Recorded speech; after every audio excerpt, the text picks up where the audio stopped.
29 जुलाई 1987 हिंदुस्तान और श्रीलंका के बीच peace accord sign हो चुका था।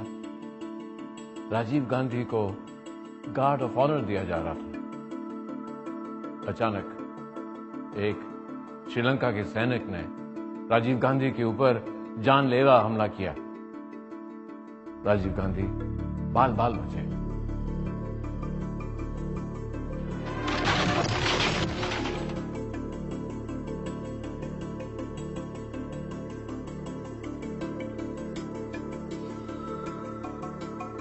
पूरे देश ने इस घटना को दूरदर्शन पर देखा।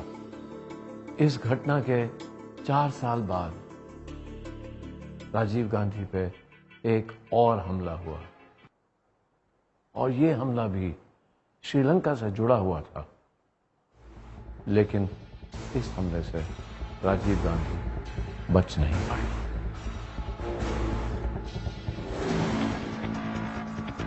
दिन 21 मई 1991। इस दिन चेन्नई के पास श्री पेरुम्बदूर में राजीव गांधी की रैली होने वाली थी। राजीव गांधी रैली में पहुंचते उससे पहले उनके हत्यारे रैली में पहुंच चुके थे।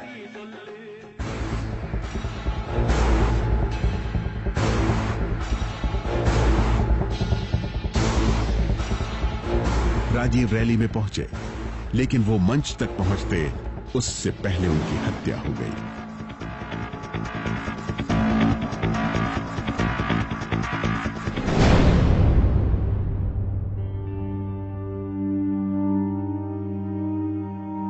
देश के पूर्व प्रधानमंत्री राजीव गांधी की हत्या हो गई। हत्या तमिलनाडु में हुई थी। चुनावी रैली के दौरान हुई थी और जल्द ही पता चल गया कि एक महिला मानव बम ने किया है, जिसका नाम था धनु। धनु ने अपने कमर पर एक बेल्ट बांधी थी जिसमें बारूद और आरडीएक्स भरा था। और जैसे राजीव गांधी उनके पास आए, धनु उनकी तरफ बढ़ी जैसे कि वो उनके पैर छूने जा रही है। लेकिन उसी वक्त धनु ने अपनी बेल्ट में एक बटन दबाया और एक बम जोर से फटा। जोर से एक धमाका हुआ और उसके बाद खून ही खून, सब जगह चीखें आ रही थी, धुआं था और ऐसा लग रहा था कि सब कुछ खत्म हो गया है। और फिर धुआं अलग हुआ और सबने इधर उधर देखा तो बस सब जगह लाशें थी और किसी की नजर एक लाश पे गई और वो लाश राजीव गांधी की थी, भारत के पूर्व प्रधानमंत्री राजीव गांधी की लाश। Everybody was flat on the ground. Then I was shocked and we went and searched for Rajiv ji.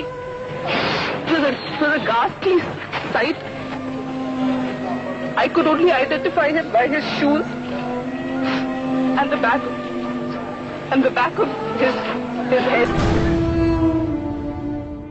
जल्दी ही पता चला कि धनु का ताल्लुक liberation tigers of Tamil Eelam से है, यानी LTTE से है। ये लोग कौन थे और इनका भारत से क्या लेना देना, और क्यों इन लोगों ने राजीव गांधी को अपना निशाना बनाया, और क्या आज के भारत की कहानी में इनका कोई रोल है? 29 जुलाई 1987 इस तारीख को याद रखना बहुत जरूरी है। उस वक्त हमारे प्रधानमंत्री थे राजीव गांधी। राजीव गांधी श्रीलंका पहुंचे हिंदुस्तान और श्रीलंका के बीच पीस अकॉर्ड साइन करने के लिए, हिंदुस्तान और श्रीलंका के बीच शांति का समझौता करने के लिए।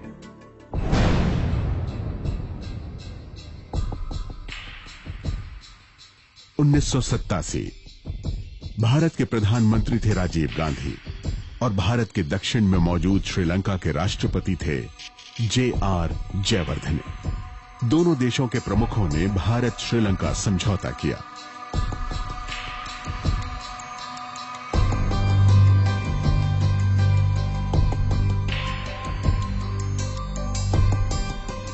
दरअसल श्रीलंका में उन दिनों गृह युद्ध चल रहा था।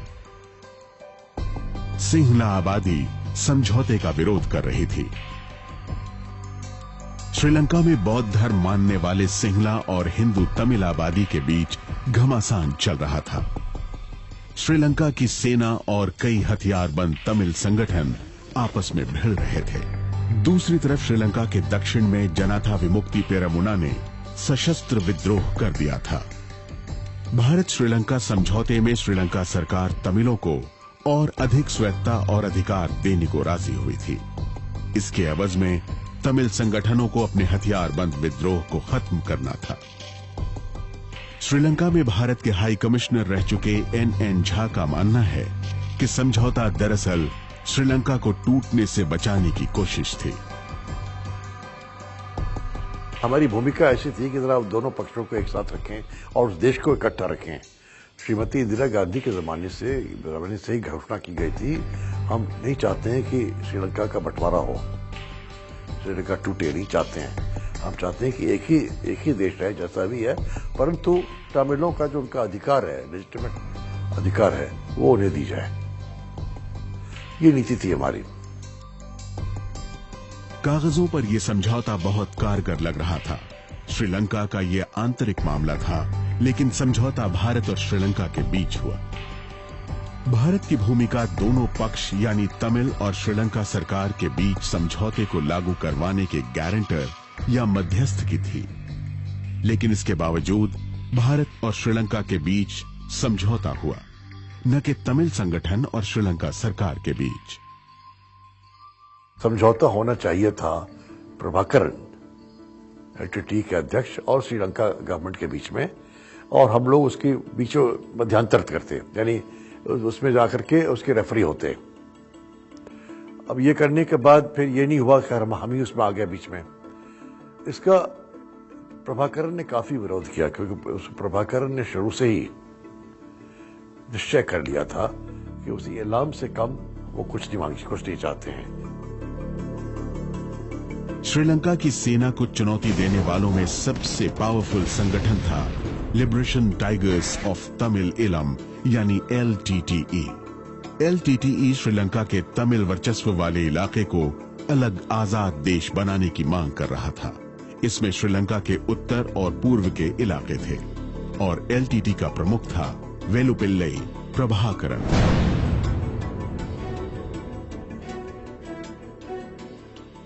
29 जुलाई 1987 को भारत और श्रीलंका के बीच समझौता हुआ। यह समझौता भारत ने एक तरह से श्रीलंका के तमिल लोगों के लिए किया था, लेकिन आप इन तस्वीरों को फिर दोबारा गौर से देखिए।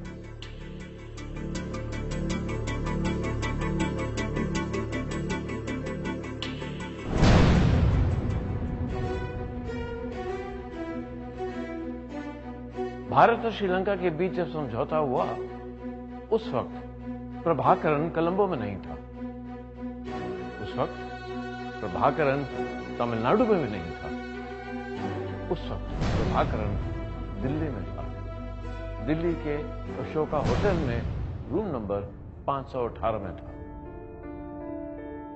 दिल्ली के 5 सितारा होटल अशोका के कमरा नंबर 518 में प्रभाकरन ठहरा हुआ था।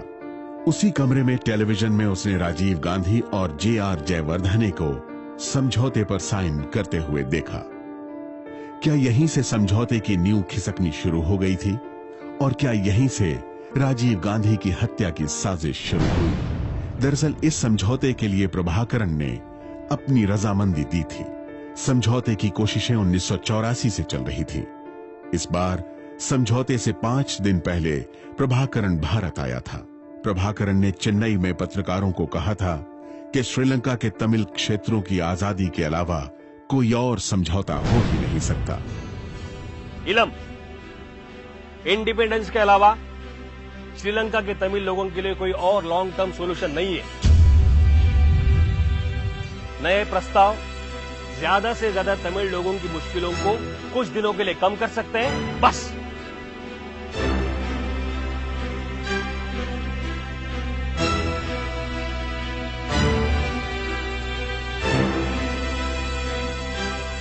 चेन्नई से प्रभाकरन दिल्ली आया। दिल्ली में वो भारत सरकार का गेस्ट था। भारत श्रीलंका समझौते के लिए प्रभाकरन को मनाने की खूब कोशिशें की गईं, लेकिन श्रीलंका सरकार पर भरोसा करके इलम अपने सपनों को छोड़ने के लिए तैयार नहीं था। नटवर सिंह उस वक्त राजीव गांधी कैबिनेट में विदेश राज्य मंत्री हुआ करते थे। पहली दफा चिदम्बरम साहब में मिले, दूसरी दफा मिले MGR रामचंद्र साहब भी उसमें थे। हमने बहुत कुछ कहा उनसे, पर उन्होंने कहा कि मैं ईलम पर कोई कॉम्प्रोमाइज नहीं करूंगा। हमने कहा भाई भारत सरकार ईलम को कभी नहीं मानेगी, क्योंकि हम नहीं चाहते जैसा साइप्रस में हुआ है कि हमारे तमिल और वहाँ के सिंधारा झगड़ा करें, तो ईलम को भूल जाइए। उसने कहा ईलम को नहीं भूल सकता मैं।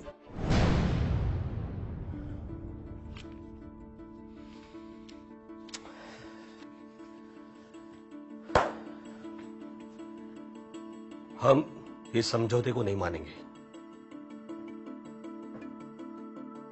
नहीं मानेंगे।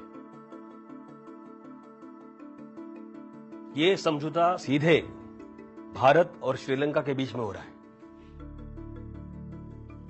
इस समझौते की बातचीत में न तो हमें शामिल किया गया और न ही हमसे हमारी राय पूछी गई, तो क्यों माने हम इसे?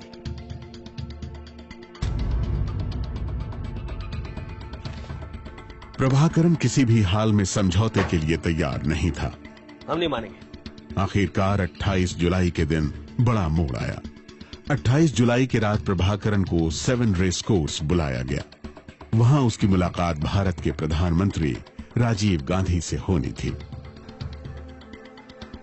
मिस्टर प्रभाकरन, अगर आप चाहें तो इस समझौते को स्वीकार ना करें, लेकिन मेरी सलाह है आप इसका विरोध भी नहीं करिए।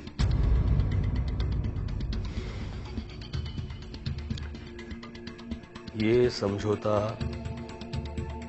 तमिल लोगों के खिलाफ है, इससे हमारा भला नहीं होगा। तो फिर क्यों ना हम इसका विरोध करें? देखिए, ट्राई एंड अंडरस्टैंड। अगर आप इस समझौते को स्वीकार करते हैं तो हम आपसे वादा करते हैं कि श्रीलंका में Indian peace keeping force Tamil rebels और तमिल सिटीजन्स की रक्षा करेगी। हम आपके साथ हैं। आप इसे मान लें तो अच्छा होगा। Treat this as a gentleman's agreement. मैंने प्राइम मिनिस्टर से पूछा था कि आप ने जो इससे बात की प्रभाकरन साहब से, तो उससे मैंने कुछ लिखा कर लिया आपने? तो उन्होंने कहा नहीं, मैंने नहीं लिया। अब उसने प्राइम मिनिस्टर को कहा है कि मैं ये समझौता है, इससे सहमत हूँ और आपकी मदद करूँगा, तो क्या करते हैं? इस मुलाकात के 25-26 साल बाद हैरानी होती है कि इसी प्रभाकरन ने राजीव गांधी की हत्या करवाई। जिस प्रभाकरन के साथ प्रधानमंत्री राजीव गांधी ने जेंटलमैन्स एग्रीमेंट किया, जिस प्रभाकरन को प्रधानमंत्री राजीव गांधी ने जेंटलमैन्स प्रॉमिस दिया था, उसी प्रभाकरन ने राजीव गांधी की हत्या करवाई। बहरहाल, राजीव गांधी और प्रभाकरन के इस लगभग 1.5 घंटे की मुलाकात के बाद प्रभाकरन ने प्रेस को एक बयान दिया। प्रधानमंत्री राजीव गांधी हमारी समस्या और डर से वाकिफ है और तमिल एस्पिरेशन को लेकर वो काफी सिंपैथेटिक भी है और उनके इस रुख से हम काफी सेटिस्फाइड हैं।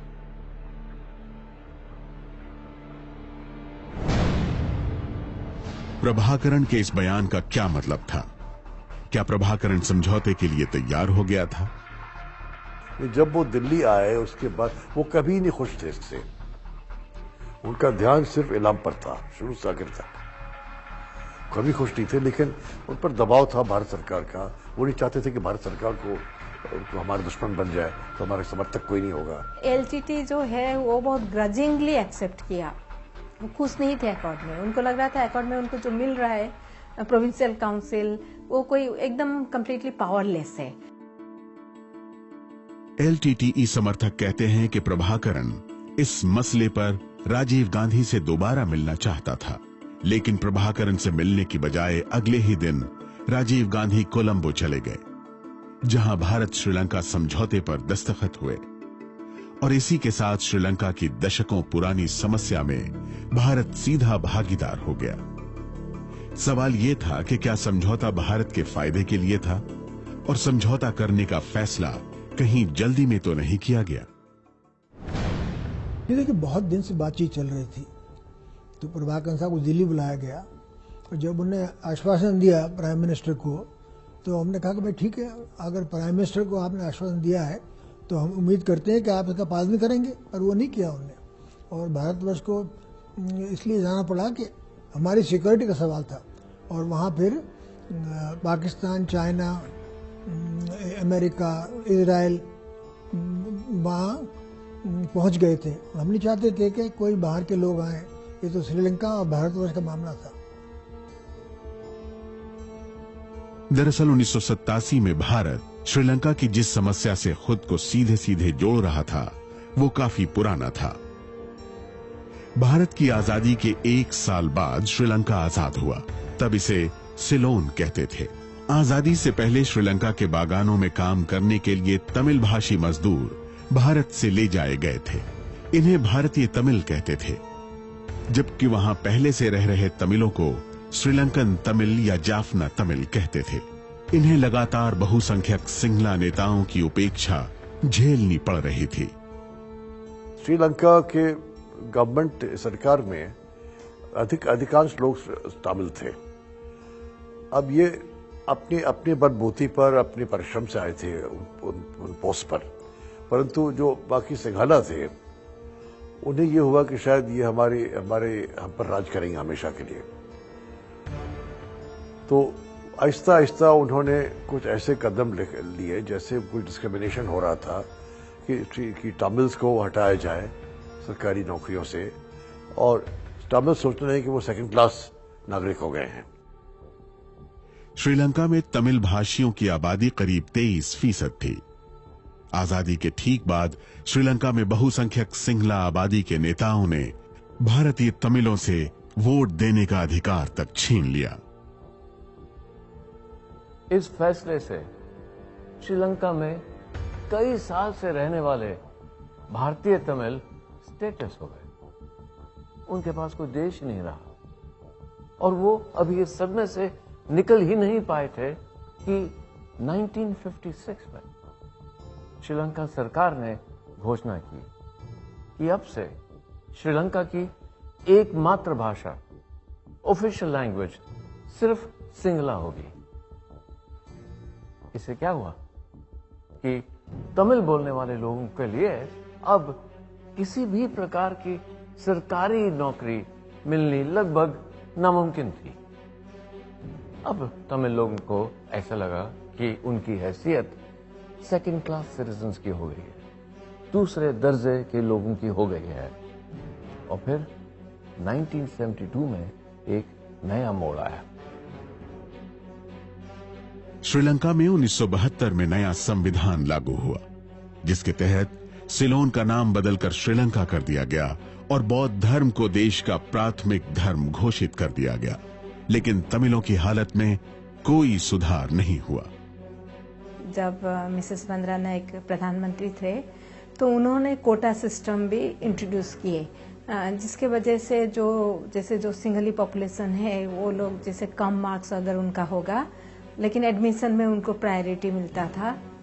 तो ये सब सारे रीजंस लेके, जैसे एजुकेशन राइट्स, नौकरी नहीं मिल रहा था नौकरी पढ़ाई करने के बाद, और सेकंड चीज है लैंग्वेज राइट कोई नहीं था, पॉलिटिकली भी वो मार्जिनलाइज थे। ये सारे इशू लेके बहुत दिन से श्रीलंका में तमिल पॉपुलेशन जो है वो उसके अगेंस्ट में आवाज उठा रहे थे। जब तमिल बोलने वालों की आवाज नहीं सुनी गई, तब तमिलों ने हथियारबंद विरोध शुरू कर दिया। इसमें वेलुपिल्लई प्रभाकरन भी शामिल था। 5 मई 1976 इसी दिन प्रभाकरन ने liberation tigers of Tamil Eelam यानी LTTE बना डाला। ये एक तरह से स्कूल ड्रॉप आउट है, यानी इन्होंने स्कूल की पढ़ाई पूरी नहीं की, क्योंकि स्कूल में पढ़ते पढ़ते ये ऐसे तमिल ग्रुप के साथ मिल गए जिन्होंने मिलिटेंसी का आह्वान किया और कहा कि भाई तमिल लोग जब से लड़ेंगे नहीं तब तक उनका हक प्राप्त नहीं होगा। चलते चलते इन्होंने एक छोटे से गुट, जिसे बाद में जो लिट्टे के नाम से बहुत प्रचलित हुआ, उसका उन्होंने गठन किया। M.R. Narayan Swamy tigers of Lanka from boys to guerrillas के लेखक हैं। उनके मुताबिक इसके बाद श्रीलंका की राजनीति हमेशा के लिए बदल गई। 1980 आते आते LTTE श्रीलंका के सक्रिय दर्जनों उग्रवादी संगठनों में से सबसे ज्यादा डिसिप्लिन्ड और ताकतवर संगठन के तौर पर सामने आया। इसने धीरे धीरे दूसरे तमिल संगठनों को भी खत्म कर दिया। एक एक करके जो मॉडरेट नेता थे तमिल के बीच में खत्म कर दिया। जो लोग चाहते थे कि हम बात करते रहें श्रीलंका सरकार से, कुछ न कुछ हमें मिल जाएगा, लड़ाई का मार्ग अपनाना नहीं है, खून खराबा होगा, ये सब अच्छा नहीं है, उनको मार दिया गया, हटा दिया गया। इस दौरान भारत सरकार क्या कर रही थी? तमिलनाडु में श्रीलंका में हो रहे तमिल आंदोलन के प्रति सहानुभूति थी और भारत सरकार के ऊपर श्रीलंका के तमिल लोगों की मदद करने का बहुत बड़ा दबाव था। तो भारत सरकार ने एक फैसला किया। उन्होंने श्रीलंका में तमिल उग्रवादियों को ट्रेनिंग देनी शुरू कर दी। भारत सरकार तमिल उग्रवादियों को ट्रेनिंग दे रही थी। इस बात को सबसे पहले इंडिया टुडे मैगजीन ने उजागर किया था। रिपोर्टर थे शेखर गुप्ता। मुझे देख के बहुत ताजुब हुआ कि अगर ये सब चीजें चल रही हैं तो कोई इसके बारे में लिख क्यों नहीं रहा है। लेकिन जब लोगों से मैं बात की तो मुझे समझ में आया कि एक तरह से ये कंस्पिरेसी ऑफ साइलेंस थी कि ये हो रहा है, इसको होने दीजिए, क्योंकि एक प्रो तमिल मूड भी था और anti Jayewardene, anti Sri Lanka mood भी था और एक अनक्वेश्चनिंग, बिना सवाल पूछे एक एक्सेप्टेंस थी इस बात की कि अगर सरकार कुछ कर रही है ऐसा खुफिया तो वो ठीक ही होगा। 1983 तब इंदिरा गांधी की सरकार थी। कहा जाता है कि सबसे पहले तमिल इलम लिबरेशन ऑर्गेनाइजेशन यानी टेलो नाम के संगठन को ट्रेनिंग देने की कोशिश की गई।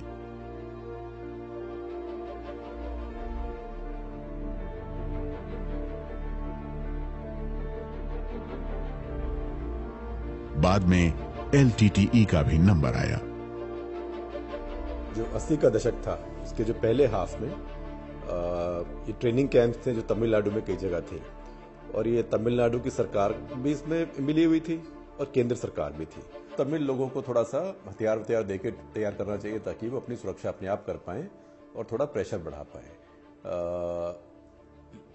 लेकिन ये सेल्फ डिस्ट्रक्टिव था। इससे भारत को भी बहुत नुकसान हुआ, तमिलों को भी बहुत नुकसान हुआ, लंका को तो नुकसान हुआ ही हुआ।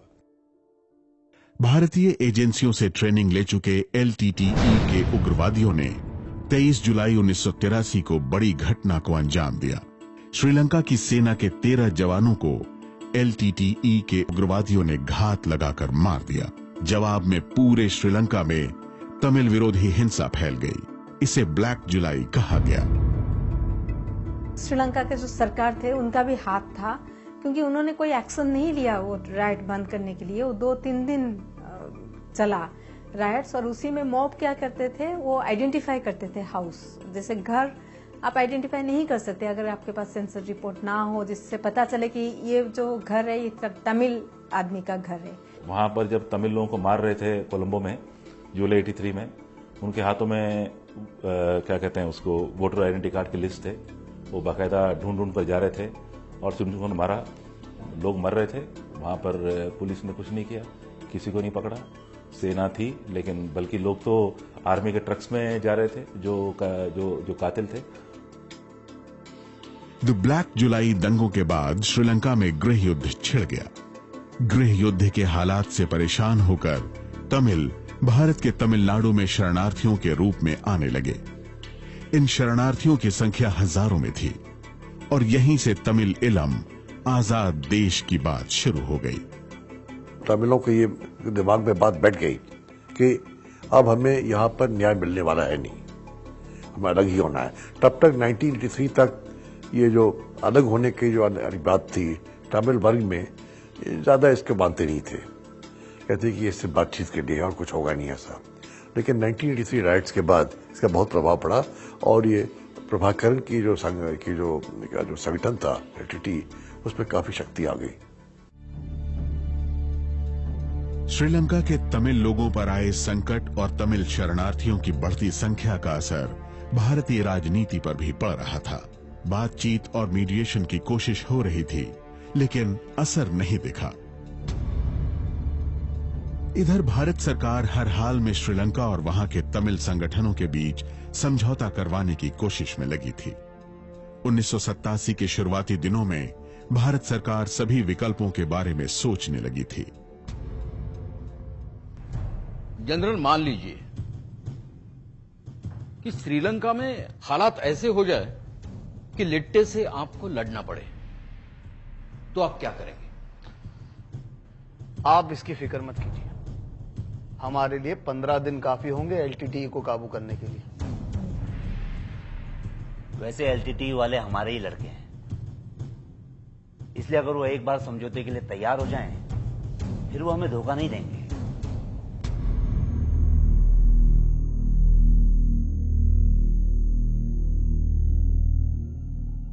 भारत सरकार श्रीलंका में बड़ा कदम उठाने जा रही थी, लेकिन वहां की मुश्किलों का सही अंदाजा खुफिया विभाग और सेना को नहीं था।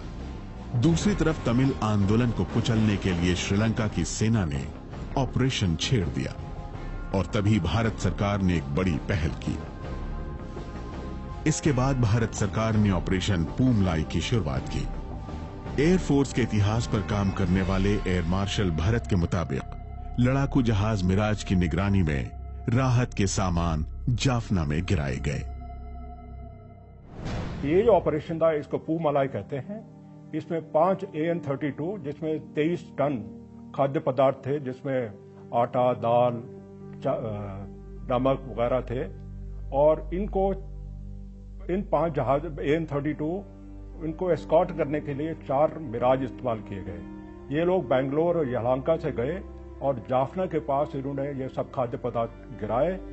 इंडियन एयरफोर्स के ऑपरेशन के बाद श्रीलंका ने बातचीत की पहल की, जिसकी वजह से 29 जुलाई 1987 में भारत और श्रीलंका के बीच पीस अकॉर्ड का समझौते का फैसला हुआ और उसमें दस्तखत हुए। लेकिन उसी दिन राजीव गांधी ने एक और बहुत बड़ा फैसला किया, और वो फैसला था श्रीलंका में हिंदुस्तान की फौज को भेजना। JN दीक्षित उस वक्त श्रीलंका में भारत के हाई कमिश्नर हुआ करते थे। दीक्षित ने एक इंटरव्यू में बताया था कि किन किन हालात में सेना को भेजने का फैसला राजीव गांधी ने किया। क्या सेना को श्रीलंका भेजने का फैसला सही था? श्रीलंका में सेना भेजना भारत श्रीलंका अकॉर्ड का हिस्सा नहीं था। प्लीज अंडरस्टैंड, जब श्रीलंका से हमारी बातचीत चल रही थी तब सेना भेजने का मुद्दा सामने नहीं था। फिर सेना क्यों भेजी गई? 29 जुलाई की सुबह जब हमने समझौता किया, उसके एक दिन पहले कोलंबो में दंगे हो रहे थे। समझौते वाले दिन तो इतनी हिंसा हुई कि वहां के राष्ट्रपति के घर का एक हिस्सा जला दिया गया। राष्ट्रपति जयवर्धने ने मेरी मौजूदगी में राजीव गांधी से कहा कि वो कोलंबो में हिंसा रोकने के लिए जाफना से अपनी सेना को बुलाना चाहते हैं। इसलिए हम चाहते हैं कि जाफना और त्रिंकोमाली में सुरक्षा के लिए भारतीय सेना आए। फिर राजीव गांधी ने क्या कहा? मैं वहां मौजूद था। राजीव गांधी ने जयवर्धन से पूछा are you sure you want our troops? फिर जयवर्धने ने कहा कि वो भारतीय सेना को आने के लिए आपको लिखित फॉर्मल इनविटेशन दे सकते हैं।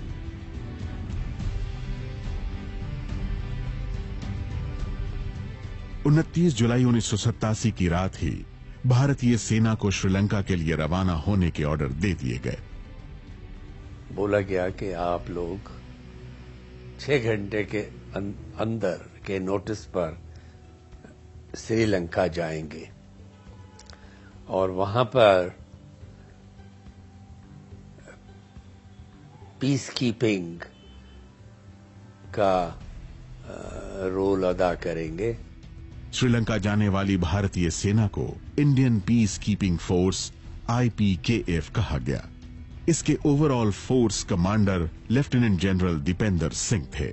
तो हमें जो टास्क दिया गया था जब IPKF गया अंदर, वो था कि ये जो दो लड़ रहे हैं पार्टियां, श्रीलंकन आर्म्ड फोर्सेस और LTT, उनको अलग करो ताकि लड़ाई बंद हो, और जो हथियार LTT और बाकी तमिल मिलिटेंट ग्रुप्स ने लिए हुए हैं, कहां से आए वो तो नहीं मैं बताऊंगा आपको, लेकिन जो भी हैं उनके पास हथियार वो वापस लिए जाएं।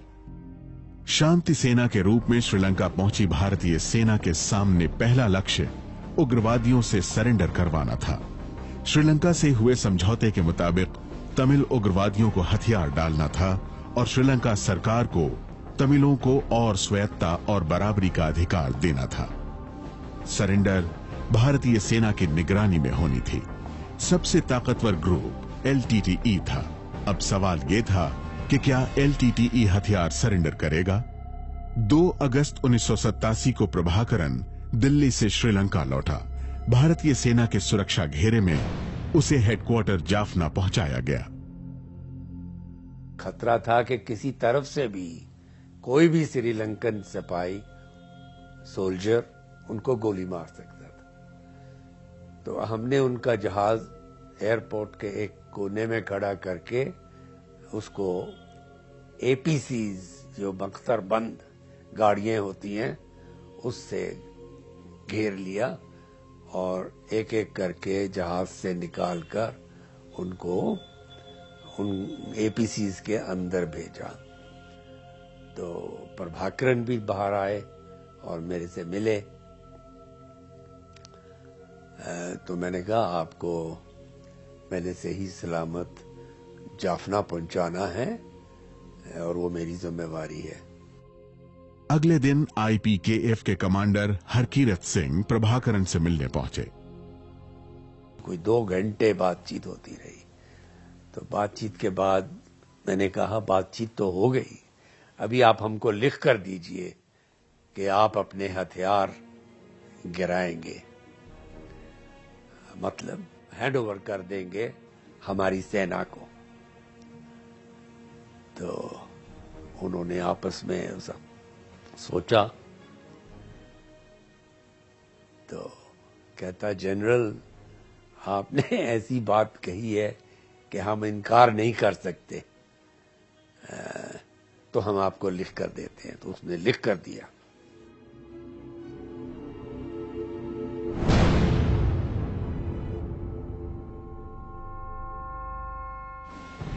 प्रभाकरन की यही वो चिट्ठी है जिसे उसने मेजर जनरल हरकीरत सिंह को सौंपी थी।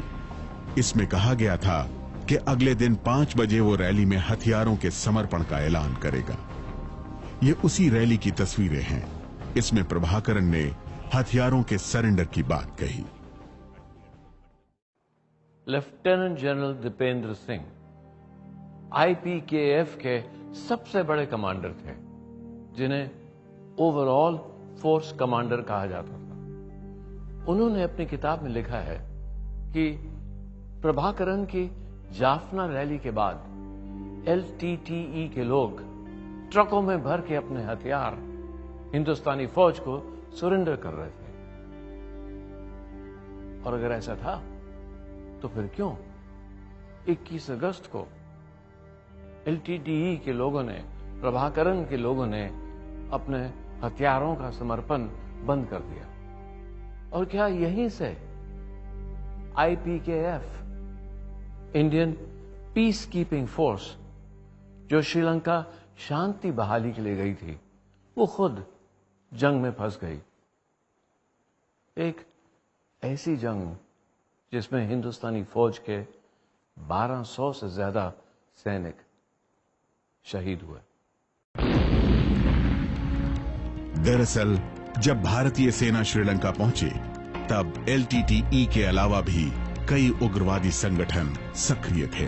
इन सब के बीच तमिल बहुल इलाकों में वर्चस्व की खूनी लड़ाई चलती रहती थी। भारतीय सेना की एक जिम्मेदारी इनके बीच आपसी मुठभेड़ को भी रोकना था। लेकिन 15 अगस्त 1987 को एक मीटिंग में प्रभाकरण ने लेफ्टिनेंट जनरल दीपेंद्र सिंह को कहा कि भारतीय खुफिया एजेंसी रॉ LTTE विरोधी संगठनों को हथियार दे रही है। जब प्रभाकरण ने मुझे बताया तो मुझे तो कोई इसके बारे में इल्म नहीं था, तो मैंने अपने आर्मी चीफ को उसी दिन शाम को एक लॉग मैसेज भेजा वायरलेस पर कि इस तरह की रिपोर्ट आई है प्रभाकरण से, सो बताइए कि इसमें सच है कि झूठ है, कि मैं क्या बताऊं उसको। सो दूसरे दिन सुबह ही आर्मी चीफ से एक मैसेज आ गया कि वो बिल्कुल गलत है और ऐसी कोई बात नहीं है। सो दूसरे दिन मैंने प्रभाकरण को फिर बता दिया जाके कि ऐसी बात है।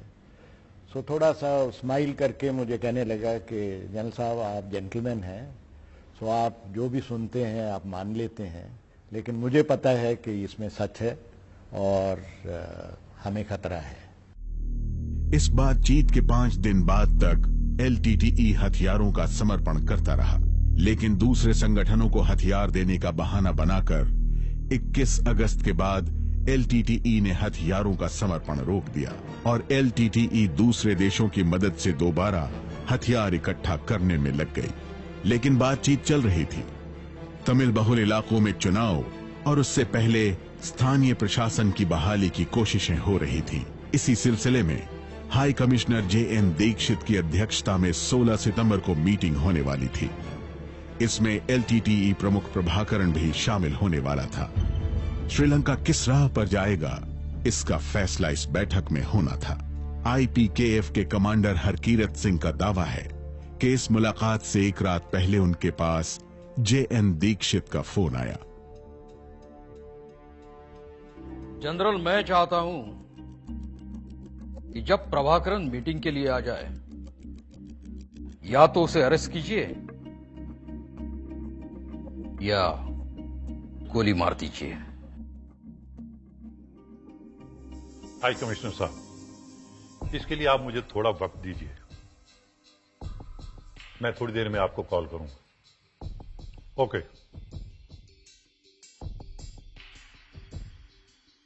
उन्होंने मेरे को कहा कि जनरल, कल जब प्रभाकरण वहां आए तो आप उसको गोली मार दो।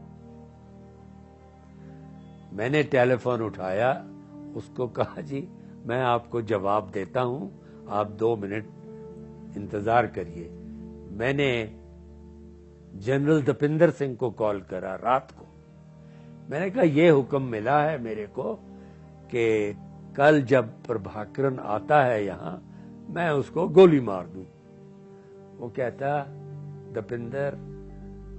जनरल दीपेंद्र सिंह कहते कि आप उनको कहो कि हम ऑर्थोडॉक्स, कि हम फौजी सिपाही हैं, हम पीठ में गोली नहीं मारते।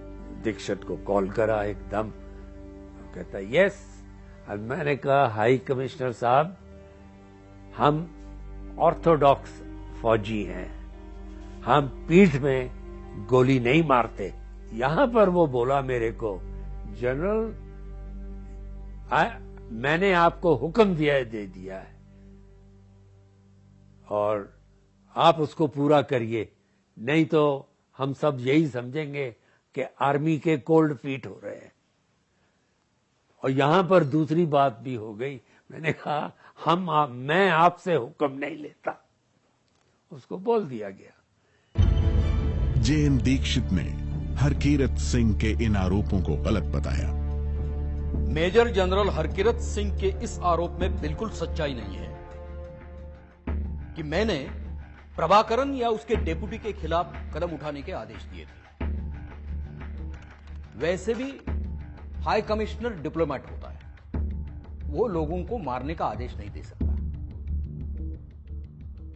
मेजर जनरल हरकीरत सिंह की बातों का कोई इंडिपेंडेंट कॉन्फर्मेशन तो नहीं हो सकता, लेकिन उनकी बातों से एक चीज साफ है कि भारत की जितनी भी एजेंसीज श्रीलंका में थी, जैसे कि IPKF या इंडियन डिप्लोमेटिक सर्विस या खुफिया एजेंसीज, इंडियन इंटेलिजेंस, वो सब अलग अलग दिशाओं में काम कर रही थी। लेकिन फिर भी 16 सितंबर को इन सब एजेंसीज की प्रभाकरन के साथ मीटिंग हुई, और सबसे बड़ी बात यह थी कि ये मीटिंग सफल हुई। लेकिन हरकीरत सिंह और बातचीत में लगे दूसरे अधिकारियों की उम्मीद जल्दी ही गायब हुई। पहली दिक्कत तमिल बहुल इलाकों में अंतरिम प्रशासन की बहाली को लेकर हुई। LTTE के पॉलिटिकल विंग का नेता थिलीपन भूख हड़ताल पर बैठ गया। थिलीपन भारत श्रीलंका समझौते को लागू करने की मांग कर रहा था। उसका कहना था कि श्रीलंका समझौते की शर्तों को लागू करने से आनाकानी कर रहा है। भूख हड़ताल के 12वें दिन थिलीपन की मौत हो गई। मौत के बाद दंगा भड़क गया। थिलीपन की मौत से IPKF की विश्वसनीयता घट गई। तमिल लोगों में इस बात का गुस्सा था। ये मामला ठंडा भी नहीं हुआ था कि 17 LTTE उग्रवादियों को श्रीलंका सरकार ने गिरफ्तार कर लिया। इनमें LTTE के कई सीनियर कमांडर भी थे। IPKF ने उन्हें अपने कब्जे में ले लिया। श्रीलंका की सेना उन्हें कोलंबो ले जाना चाहती थी। LTTE गिरफ्तार उग्रवादियों को कोलंबो ले जाने का विरोध कर रही थी। 2 से 5 अक्टूबर के बीच मामले को सुलझाया नहीं जा सका। हरकीरत सिंह का दावा है कि उन्हें उग्रवादियों को श्रीलंका सेना के हाथों में छोड़ने का साफ आदेश दिया गया। हुक्म आया मेरे लिए कि हिंदुस्तानी फोर्स का कमांडर क्यों श्रीलंकन की कार्रवाई में दखल दे रहा है, कि मैं दखल दे रहा हूं। मैं उनको बचा रहा था। मेरे को पता था कि वो सब कुछ टाइम में मर जाएंगे, खुदकुशी कर लेंगे, तो मैं दखल थोड़ा दे रहा था। मैं तो हुक्म दे रहा था कि किसी श्रीलंकन सिपाही को अंदर नहीं जाने देना। नहीं, आप वहां से हट जाओ। गो टू हेल, हटा दो अपनी सेना को। हमने सेना हटाई, ये श्रीलंकन आगे आए और इन्होंने फट से मुंह में कैप्सूल डाल लिए साइनाइड। LTTE के 12 उग्रवादी मारे गए। LTTE भारत के खिलाफ हो गई। नतीजा तो यही हुआ ना कि लड़ाई और बढ़ गई। इसके बाद जहां पर हम चाहते थे कि सुलह हो जाए, ये तो एक रीजन था कि अभी लड़ाई शुरू होनी है। जे.एन. दीक्षित, हरकीरत सिंह और दीपेंद्र सिंह तीनों का कहना है कि इस घटना के बाद LTTE हिंदुस्तान के काबू के बाहर हो गई, समझौता खत्म हो गया। जे.एन. दीक्षित कहते हैं कि उन्होंने हरकीरत सिंह से कहा कि उन तमिल उग्रवादियों को और सुरक्षा दी जाए, और उन्होंने उनकी बात नहीं मानी। हरकीरत सिंह का कहना है कि उन्होंने सुरक्षा घेरा लगाया था, लेकिन कुछ सीनियर अफसर्स के कहने से वो घेरा हटा दिया गया। यही नहीं, हरकीरत सिंह ये भी कहते हैं कि उन्होंने लगातार डिप्लोमेटिक एफर्ट्स बढ़ाने की मांग की थी, लेकिन कुछ हुआ नहीं। हुआ ये कि अब LTTE हिंदुस्तानी फौज के साथ लड़ने को तैयार हो गई, और IPKF Indian peace keeping force शांति बहाली के बजाय युद्ध की तैयारी करने लगी। LTTE ने उसका बहाना बनाया और इमीडिएटली उन्होंने क्या किया, हमारी सेना के कुछ कमांडो एक जीप में जा रहे थे, लड़ाई के लिए तैयार नहीं थे। वो जेरी कैन लेके कहीं पेट्रोल या कुछ लेने जा रहे थे या पानी लेने जा रहे थे। उन्होंने रोक के उसमें उनको पकड़ लिया और उन सबको जला के मार दिया। वो नेकलेसिंग बोलते थे कि वो टायर जला के गले में डाल दिए। सब जनता के सामने उन्होंने हमारे कमांडोज को मारा और बाद में उनकी बॉडीज कहीं पे रख दी कि जिसको डिस्प्ले के लिए कि सारे जाफना के लोग आके देख ले कि हमसे जो लड़ता है उसका ये हाल होता है। यहाँ पे लड़ाई शुरू हुई थी। तो उसके बाद फिर जिसको कहते हैं one thing led to another, हमारी सेना तो उस समय लड़ाई के लिए तैयार नहीं थी। जो हमारे टैंक भी 2-4 गए थे वहां पे, उनके पास तो गोला बारूद ही नहीं था, बिकॉज किसी ने सोचा नहीं था कि लड़ाई होगी यहाँ पे। अब LTTE भारत के लिए दुश्मन बन गया। कल तक जिनसे बातचीत हो रही थी, अब उन्हीं के खिलाफ लड़ाई के मैदान में LTTE और भारतीय सेना आमने सामने थी।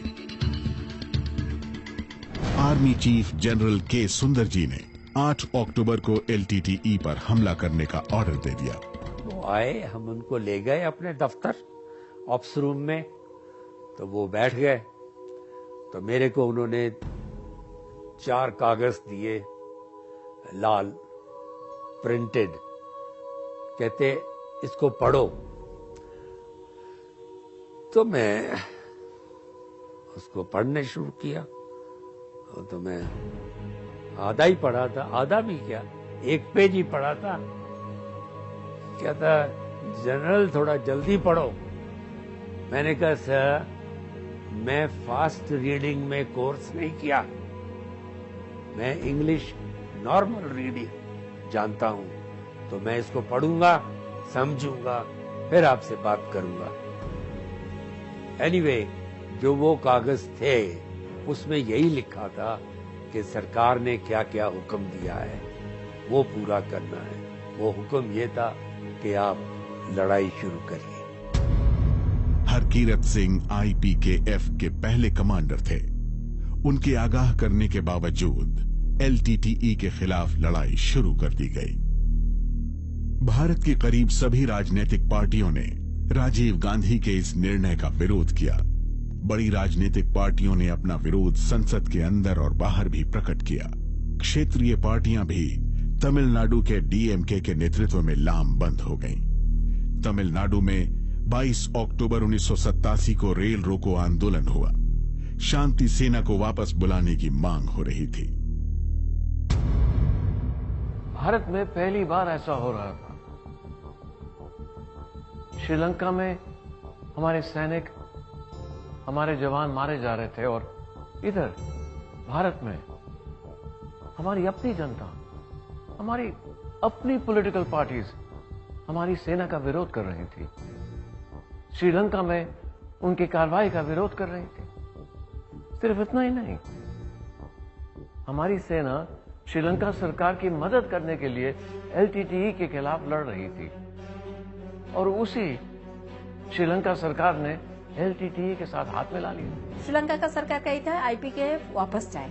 LTTE को लगा कि IPKF वो इस हद तक पहुंच गए थे, वो अगर IPKF और कुछ दिन रहेगा तो LTTE का एग्जिस्टेंस मुश्किल हो रहा था। तो उन्होंने सोचे आप IPKF विड्रॉ करिए, हम आपके साथ डायलॉग करेंगे।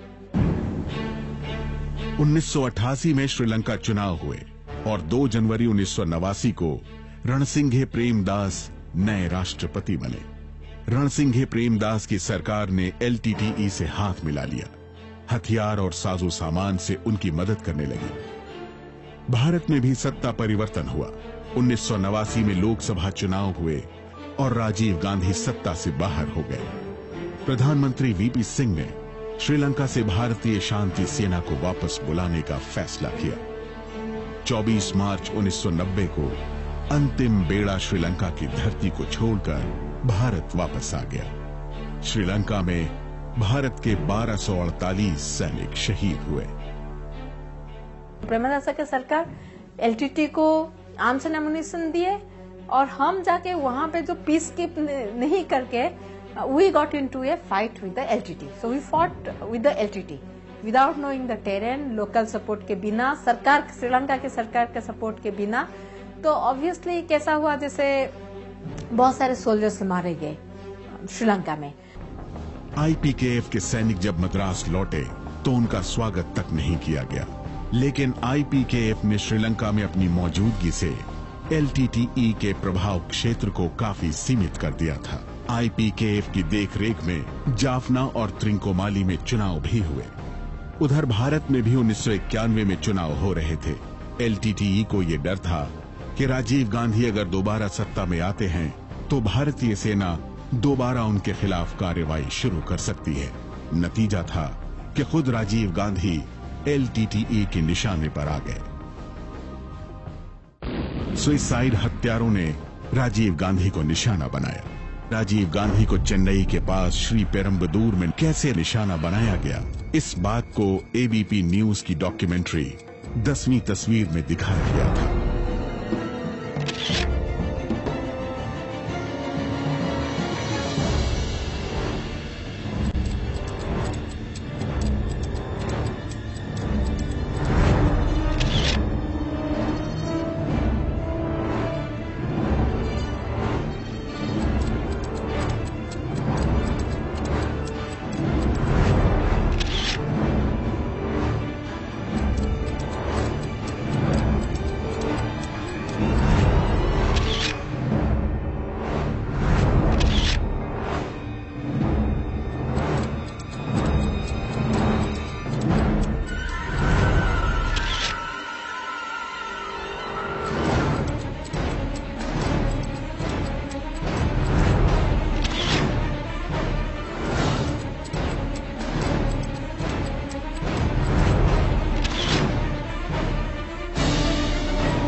पेरम्बदूर के इसी मैदान में रैली हो रही थी। यहाँ से बस 100 ही मीटर दूर जहाँ स्मारक बना हुआ है, मंच लगा हुआ था, इसी तरीके से रेड कार्पेट बिछा हुआ था कि खबर आई राजीव गांधी पहुंचने वाले हैं। सब तरफ हलचल मच गई। हर कोई राजीव गांधी को बस एक झलक करीब से देखने के लिए उतावला हो रहा था।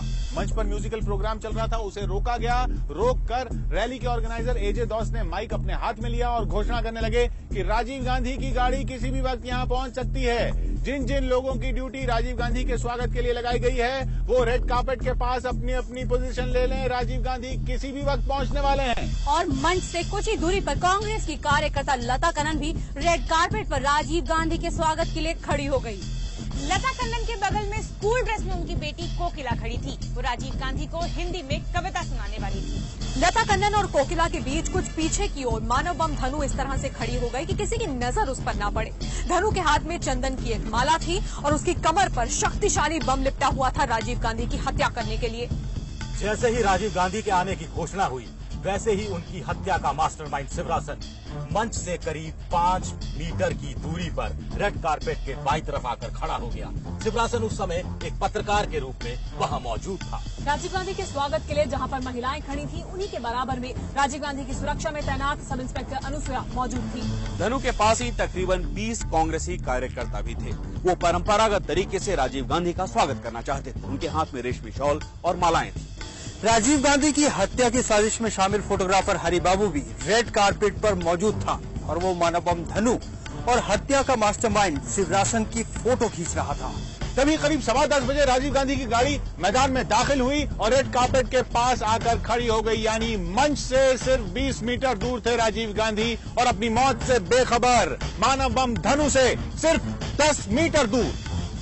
राजीव गांधी अपनी कार में आगे की सीट पर बैठे हुए थे। जैसे ही वो कार से उतरे, सुरक्षा कर्मियों ने उन्हें चारों तरफ से घेर लिया। राजीव गांधी अपनी बाईं ओर अपने से मिलने को बेताब खड़े लोगों से हाथ मिलाते हुए मंच की तरफ बढ़ने लगे। राजीव गांधी यहाँ पहुंचे तो एकदम आपाधापी मच गई। सुरक्षा के इंतजाम धरे के धरे रह गए। यहाँ पर रेड कार्पेट पर सिर्फ 23 लोगों को मौजूद होना था। यहाँ पर 23 से बहुत ज्यादा लोग मौजूद थे। जिन लोगों को राजीव गांधी का स्वागत करना था उनकी जांच के लिए मेटल डिटेक्टर्स का इंतजाम था। मेटल डिटेक्टर्स के साथ 2 पुलिसकर्मी मौजूद थे, लेकिन उस रात मेटल डिटेक्टर्स का इस्तेमाल ही नहीं किया गया।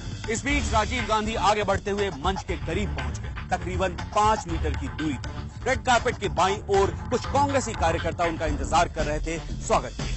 अब आगे बढ़ते हुए राजीव गांधी लगभग 5 मीटर दूर अपनी दाहिनी तरफ स्वागत के लिए खड़ी लता और कोकिला के नजदीक पहुंच गए। राजीव गांधी अब अपनी मौत के बेहद पास खड़े थे, क्योंकि मानव बम धनु लता और कोकिला के पीछे खड़ी होकर उनका इंतजार कर रही थी। और जैसे ही राजीव गांधी कांग्रेस कार्यकर्ता लता कनन के पास पहुंचे तो लता कनन ने उनका परिचय अपनी बेटी कोकिला से करवाया और कहा कि वो उन्हें हिंदी में कविता पढ़कर सुनाना चाहती है। जैसे ही राजीव गांधी कोकिला के पास पहुंचे, उसने उन्हें कविता सुनाई। कोकिला राजीव गांधी को कविता पढ़कर सुना रही थी और मानव बम धनु इसी तरह से पीछे खड़ी रही।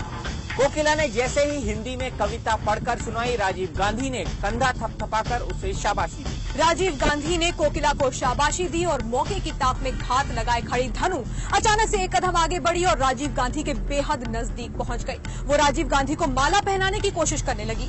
जैसे ही मानव बम धनु आगे राजीव गांधी की तरफ बढ़ी, सब इंस्पेक्टर अनुसुया की नजर उस पर पड़ी। सब इंस्पेक्टर अनुसुया मानव बम धनु को राजीव गांधी के पास जाने से रोकना चाहती थी। राजीव गांधी ने जैसे ही सब इंस्पेक्टर अनुसुया को धनु को रोकते हुए देखा, उन्होंने तुरंत इशारा करके सब इंस्पेक्टर अनुसुया से धनु को उनके पास आने देने को कहा। राजीव गांधी के मना करने पर सब इंस्पेक्टर अनुसुया सहम गई और मानव बम धनु को राजीव गांधी के पास जाने से नहीं रोक सकी। जैसे ही मानव बम धनु राजीव गांधी के पास पहुंची, वैसे ही करीब खड़ा शिवरासन कुछ परे हट गया। इसी बीच फोटोग्राफर हरिबाबू राजीव गांधी, धनु, लता और कोकिला की हर तस्वीर बेहद नजदीक से अपने कैमरे में कैद कर रहा था। राजीव गांधी अपनी मौत से बिल्कुल बेखबर, अपनी मौत यानी मानव बम धनु के बिल्कुल सामने खड़े थे। आखिरकार 21 मई 1991 की उस रात घड़ी की सुई 10:20 पर पहुंची। मानव बम धनु राजीव गांधी के बेहद नजदीक थी, उन्हें माला पहनाने की कोशिश कर रही थी और उसके चेहरे पर घबराहट जरा भी नजर नहीं आ रही थी। धनु ने जैसे ही माला पहनाने के लिए अपने दोनों हाथ आगे बढ़ाए, राजीव गांधी ने थोड़ा झुककर माला पहन ली। माला पहनाई धनु ने राजीव गांधी को और उसके बाद उनके पैर छूने के बहाने वो जरा सा नीचे झुकी। जैसे ही धनु नीचे झुकी, उसने अपने दाहिने हाथ से अपनी कमर पर पीछे की ओर बंधे बम का बटन दबा दिया और बटन दबते ही ऐसा धमाका हुआ कि सब दहल उठे, मानो वक्त कुछ देर के लिए थम गया हो। किसी को समझ में नहीं आया क्या हुआ है। ऐसा सन्नाटा छा गया पल भर के लिए, लेकिन जब तक ये सन्नाटा टूटा, जब तक ये खामोशी टूटी, सब कुछ खत्म हो चुका था। पल भर पहले ही हंसते मुस्कुराते अपने समर्थकों से गर्मजोशी से मिलते राजीव गांधी मंच की तरफ बढ़ रहे थे और पल भर में ही उनका सफर हमेशा के लिए थम चुका। किसी को अपनी आंखों पर यकीन नहीं।